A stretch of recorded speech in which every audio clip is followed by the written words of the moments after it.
the history on Michael Jordan, Wayne Gretzky, they're amazing. I mean, they're amazing in their own right. But here's the thing, skill for skill, they'll both admit maybe they weren't the best in the sense that these guys just had the attitude to keep shooting. And they knew that if I keep shooting, eventually things are going to go, they're going to go into the net and they're going to go into the as a goal, right? Yeah. So and these are two guys too. And I just read Tim Escrow and talked about Michael Jordan as a cleaner is how he's defined. Yeah. Wayne Gretzky and Michael Jordan, these guys actually loved to practice. Absolutely. Because they knew that if they practice well, no different than a salesperson, you're practicing every day in your routines, and especially today, in technology, because you're right. A lot of these clients come in and some of them are more educated than the salespeople. Of course. That's right. So here's the key, and I've seen this now. Sorry to interject. I have to interject on this. Yeah, it is not a matter of some. Here is the deal. And let's say this quote: "Ego is the anesthesia that deadens the pain of stupidity." Because here's the deal. All right. If I'm a car buyer, if I'm a customer, and I'm coming in for that specific Lexus model, and I've been researching that particular model for 3 to 6 months, the chances of me knowing more about the you can quiz me on that features, and I'll fail. Absolutely. So kind of going back into your point, you're very right. So kind of going to the practice mode of it, right? Here's the thing that I've now, salespeople today, to be successful in the auto, and here's something that everybody must know. If you want to be successful, and it's one of the reasons I sell 200 vehicles a year, is if the minute they pull up in your parking lot, because you're only going to see them maybe 2 times, you have to be prepared and you have to be ready to close. This is not a chance where they're going to come back and we're going to go to 2 or 3 or 4 places. You could be the first place they visit, could be the last place they visit, but the bottom line is you won't have to. If you do not impress, and if you're not ready, or if you're unprepared, and if you don't chance or hope in hell, because it's just they're looking for that right person. So the fact and did so much online, they're ready to go. They're just looking for the right connection with the right person, and that's it. That's what's going to close the deal. So I talk a lot in my training about the experience. Whoever creates the better buying experience or the purchase experience and the service experience ultimately wins more. Absolutely. Okay. Absolutely. Because you don't need to sell the product per se anymore. They're already sold 9 way before they come to you. They already know they've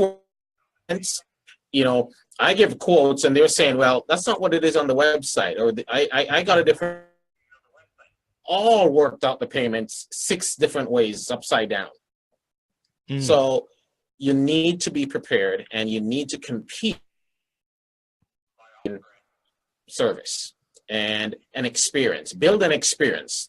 And that's what you do, Ryan. I can see that is when you're speaking and coaching and mentoring, you're delivering an experience, and that's why you've had the success that you've done, because you've enjoyed, because you're creating this atmosphere and that people like. Here's the aspect, though, Evero, we have to talk about before we end this podcast, because it's still, out of all the interviews I do, I think it's the most important part, is that you just said I sell 200 cars a year. My yes. God. First of all, the radio engineer in the background, make sure he takes you out for a real nice dinner after this, because this guy's making some dollars. That's number one. Number two is, my God, like 200 cars, and these are not cars. No. Did you hear that he works at the Lexus dealership? This is not Lexus pin. This is not a Ford. This is not a Mazda Miata. Like, this is a Lexus, which I like to say is an upgrade Toyota. But don't get upset with me, Evero. I'm just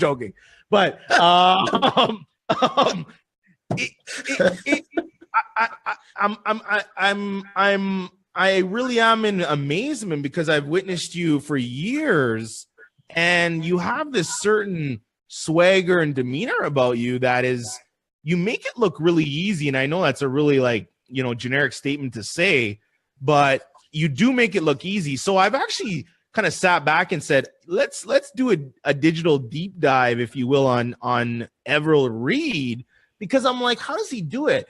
And I noticed that you're very tactical with everything that you do. I know, and I'm going to go to the uniform mentality. Steve Jobs. I am a strategist indeed. Yes. Yeah. Steve Jobs wore the same thing every day. Mark Zuckerberg wore the same thing every day. I noticed you got your nice Caesar cut lined up. You got the silver and gray going in, and you got the white shirt that's almost like, I see you in a white button up almost always. Yeah. The lightest I've ever seen you wear was probably gray. So is there certain things for you that you say, this is going to maybe take less energy here so I can give more energy to the service that I'm giving to the customers? But how do you do it? How do you deliver that level of service, especially when you know the customer knows, like you said, up to 90% of kind of what they want to buy? Yeah, I've summed it up, and I've written blogs and shared podcasts and share with my. It comes down to 2 or sometimes 4 key things, and you have to be committed to, delivering like experience. Exceed expectations, and I deliver value and convenience and for clients. Bottom line, when clients see me, and here's the thing: of the 200 vehicles, here's another stat. Of the 200 vehicles I sell annually, half of them, if not more, are to the same clients that I've had only in the last year or 2. Oh yeah. I've actually created systems, and again, I'm a strategist. I actually don't talk to many people that walk through the door, and frankly, it's not, kids with my experience, it's the last thing I want to do. They don't want to talk to us. I don't really take ups. So I manage a portfolio. I've been able to create a portfolio, and I offer solutions to these clients. So half of these clients, Ryan, I do, right? Because I create, they don't know when they're going to get the call. As a matter of fact, hundreds of them are now the last 6 years. And if a year goes by and they're not offered an upgrade by me, they're wondering what happened. So they're now conditioned to my way of to drive a new vehicle every year, every 2 years, even if you're in a 4-year lease or a 3-year lease with the type of product we have. So I'm a guy, a package with what I call an ultimate solution, and I send out a simple email with a proposal, bullet point structured, similar payment, increased safety, increased features, increased what's the mileage on your car, has there been any accidents, if I can upgrade you to a new car, keeping your payments similar within this, which color would you like to take? And I never ask if they are interested in doing it. I ask, which color would you like to upgrade to? Or would you like to try a different model? Right? So I create the solution. And salespeople are out there selling. I create buying experiences and solutions so that the client doesn't have to worry about going and shopping here and go through a process that they don't like. I create a process of convenience that literally they can say, well, Everil, this time I'll try this color, I'll try this model, etc. So it's all about building relationships, and I offer more value. The value that I deliver and offer is not necessarily in the automobile, not necessarily in the facility of, the mega structure or the building that we have, but more in me. The value is in me because they know that I'm their go-to guy. Okay. If they need something for their, to send for their daughter or son graduating from university or another family member, Even if they're not buying another car, competitors call. My clients actually call and ask my. Absolutely. Right? Because now it's not a big deal. Because you're an authority now. Yeah. And the best defense is offense. And you're already throwing the ball down the field before they even know they're going to get there. And that's exactly what you're doing. Yeah. And that makes you look like so many amazing things to them. And this is what I don't understand in the automotive industry. And, please, listeners, buy this book, Ego is the Enemy by Ryan Holiday. Ego is the enemy, because everything that you just said, Everald, has nothing to do with ego, but is servitude. And the bigger problem you can solve, the more money you make. That's just bare bones. There you go. That's the reality, right? And I learned this at a young age too, because I said, if I can solve a gap, if I can address and assess a problem and figure out a solution for it, the money's gonna follow. Money's gonna come. So when I hear things, and I hate these statements, and everybody who's an automotive professional and they say these statements, I'm gonna say right now, because I'm not gonna mince words, you're stupid. When I hear the statement, move metal, you're an idiot. Yeah. When I hear the statement, let's sell, let's crush them, I think stupid. Because on the other end of those statements are your customers' name, Jim, Bob, Everald, Ryan, Sarah, Ashley, and they're human beings. And if we talk about behavioral psychology, nobody wants to be sold. Yeah. We want to be guided. We want to be helped. And I say it out loud, and maybe you can clarify for me, Everald, but people have an issue with this, and they don't, like, when I talk to groups, it's like they don't want to get their minds around it. Like, no, absolutely. I don't know if I'm preaching to the choir, but I don't know. But you're absolutely right. You're absolutely right. A course right now that I'm going to be delivering next week to 120 automotive sales professionals, and it's all about the mindset. It's on the sales mindset. I'm not going out there. I'm not going to teach them how to sell cars. I'm going to teach them how to change their thinking, how to build those relationships, how to get to where I am, multiple six figures, 200 plus vehicles in a premium brand or whatever the brand that they're offering. So I'm going to teach them a psychology, not just, I'm not talking to people how. First thing would be a product or service that you absolutely would be passionate about. Number two, invest in yourself.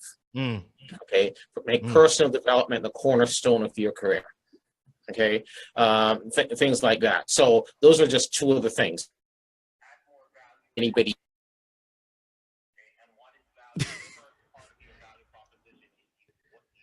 Okay, Everald, let's back up though. Hold on, and sorry to interject, because I really wanted to talk to you, because I want this to be a dual interview. And here's the reason why. I go to a Lexus dealership, pretend I'm the customer. I don't care what Lexus dealership, right across the country. I don't care what major city. Yeah. Tell me this. What Lexus dealership has a consultant that has a banner up behind them that says the Reed Method and a podcast? Now, if I even am a customer and I say, why should I buy from Everald over, the next salesperson? Everything you just said is what you're actually doing. So I guess my reverse question to you is, and it's so funny because I hear things like age and, Ryan, I'm an older person, so I don't understand digital. You've killed all that. Like you're not like, you even open up saying, hey, I was selling cars when we're like doing it manually. So, I mean, you've taken this technology and really said, I don't care what I have to do, but I'm going to do it. How do you, where does the Reed Method come from? And then where does that level of self-investment come from where you say, I do want to be better. I do want to have a podcast. And all these things, by the way, they cost money to do. So you're taking your own money. Yeah, you're taking your own money and investing into it. But that's also investing into your customers and clients. So where does your thought even come into that to say, I'm gonna take this on myself and do that, because I think a lot of, like, I got an email the other day, just to give you an example, if you need an example, but somebody basically said, Ryan, I attended one of your workshops. I had I've had some life issues happen. It's kind of set me back, and I wanted to kind of execute on some of the principles that you'd mentioned. But that was then, and now I want to move forward, but I'm just kind of in a rut. And I'm sure you've heard this several times as well. Absolutely. So how do you get over that rut, and how do you just say, I'm going to take step one? To the automotive industry 6 years ago, I was in all places like BC and Alberta, on the road. If not more, traveling for 8 years, meeting people in different markets, and being able to sell in different markets to different countries than I did in one market selling on. Of course, yeah. It's not what you were selling, it's not where you were selling, but it was how and why. Okay. And when I would leave places in New Mexico or North Carolina or Medicine Hat, Alberta, and I would sell thousands of dollars in ads, I always ask myself, why? Why did they buy from me? They'll never see me again.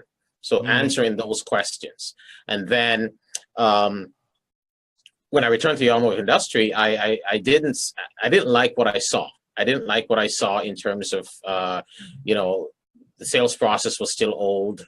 The technology in cars was good, ultra modern, but the sales process, sucked. And frankly, with at that time 20 years plus in the automotive space, I wanted to transition my career to be much better. I wanted to be totally different. I didn't want to be like anybody else. I was not interested.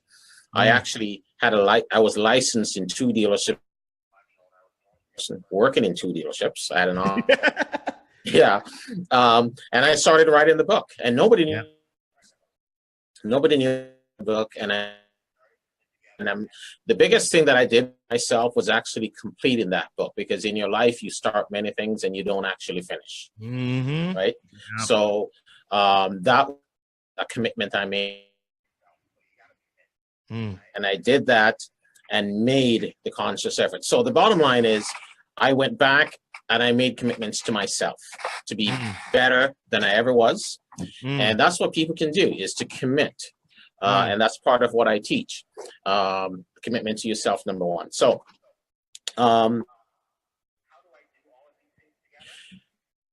manage my time as best as I can. And Everett, did you ever listen to hip hop or rap music? Have you ever heard of Wu-Tang? I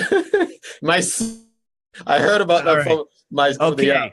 Yes. There's a brilliant Caribbean guy in Halifax. His name is Ross Simmons, and he came up. Wu-Tang has an infamous song. It's called Cream, and cream means calendars rule everything around me, and that's what you're kind of speaking of. Yeah. You have to also touch on, and I, as a new father, that's why I've had some messages with you, direct messages. And I asked you, do you have any kids? And you said, I think you had 3, right? You have 3 kids, right? Yeah, 2 boys and a girl. Yeah. Yeah. And I just said, how does this guy do everything? And your husband, right? You're married, right, Evero?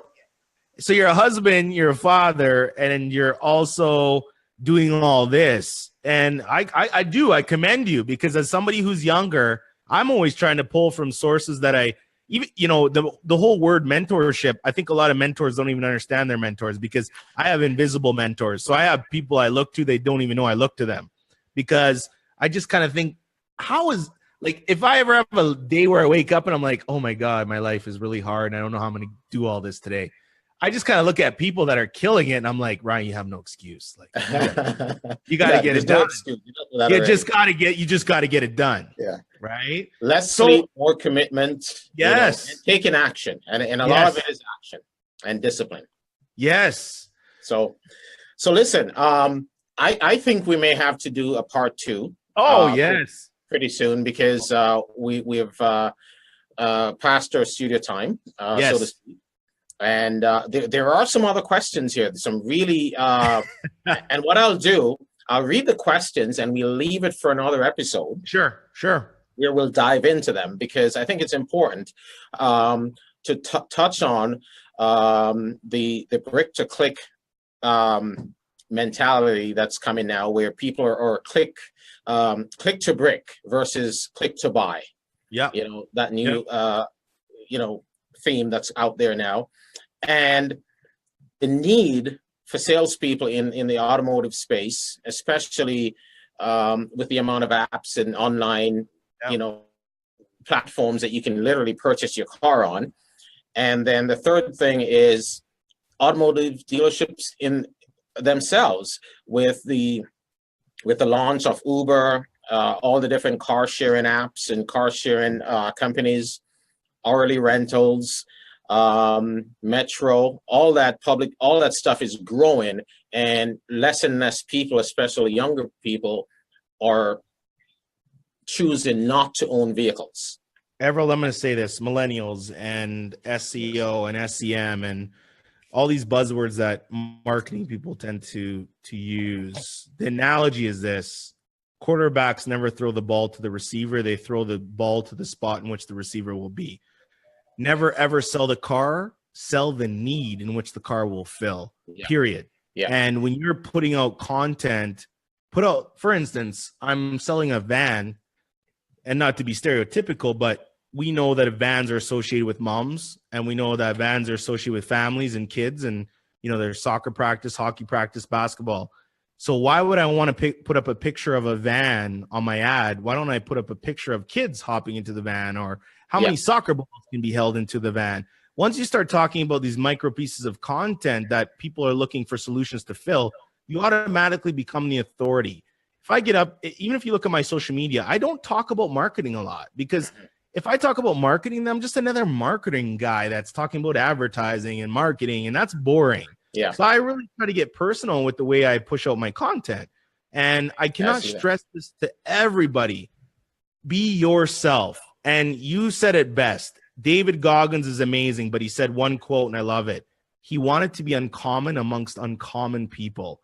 I want to be so uncommon. I'm willing to be alone to do it. I'm not looking for friends. I'm not looking for industry people amongst me to praise me. And I share that sentiment with you, because a lot of what I do is nobody has a clue. Absolutely. They just see the book. They see the podcast. They laugh at me. Yeah. But it's okay. My first sponsor will be joining next week. Yes. Yes. There you go. There you go. And one of the new reports I just saw this week, and this is all about, fulfillment. One purchaser, not sure who, purchased 31 copies of my book. So it is what it is. I got and another thing, I just received an email from an 8th grader. From an 8th grader who said, my mom purchased your book at an Indigo store when you were doing a book signing a year ago, and I wanted to be a doctor. And she said, after I read your book, I can't believe now I'm considering going into sales. I said, oh my God. You know what the thing is? I mean, there's nothing else to say. There's no words. I mean, it's kind of beautiful. And yes. I think the automotive industry is vast. It's huge. But I would have to say that over 80% of people that are active in the automotive industry are thinking way too small. Yeah. I don't care about cars, but the moment I know that people need something, that's what I care about. And there's so many options out there to really fulfill that, right? And people I get messages all the time that people just say, Ryan, like, you're not really showcasing what you're doing on a professional level in the sense of how. But I'm just kind of saying my response back is Picasso is, made his paintings. He never talked about his painting while he was painting. I'm painting my Picasso. So you're just seeing that in increments. Yes. And I don't know. I mean, I props to you, but I think one thing, and when we come back on and we talk about, and I know we're pressed for time, but I just want to know how we can scale what we're talking about today in a better level that people can actually understand. And I think that people can understand it, but they really got to get over themselves in order to adapt and be able to open their minds to understand it. Well, certainly. So that sets up for another episode. And boom. We'll do pretty soon. Boom. Yes. 2 Jamaicans, 1 show. Yes. Two shows, the Read Method podcast and your podcast and your show out west. One country, two vastly different coasts, East Coast, West Coast. And one love, Everald. One love, man. All lots of love. Yes. All lots of love. So let's end it off, and then we'll schedule part 2 at some point. You got it, my friend. Thank you so much, folks. You've been listening to the Read Method Insider podcast with my guest and longtime, friend and associate, LinkedIn buddy and Facebook buddy, Ryan Holtz. Yes. Can't wait to meet again, and we're going to do something big live, you and me. Yes, I would love to the audience. And everybody who's listening, please check out my podcast called The Ryan Holtz Show Podcast. And I'm always up for people sending any kind of messages or anything to @RyanHoltz1 on all the platforms, Instagram, you name it. And I've learned a lot from you too on social media. To thank everybody for liking and replying and being. So I'm learning. And this is my beef. I mean, we could talk forever here, but for all those people out there, just remember this: if somebody actually likes your post, and this is more specifically on LinkedIn, man, just thank them for liking. How nice is it when somebody sends you a message saying, "Everald, thank you so much for liking my post." And even if it's not like a heartfelt message, it's just the acknowledgement that goes away. I do that now because of you. So I'm learning too. And that's how I do it. So thank you so much. You can send the royalty check at 6 cents a like to out here West. Take care, Mr. Jamaican. All right, my friend. Take care. All right. Let me know it's live. Ciao. All right. Good night, folks. Take care.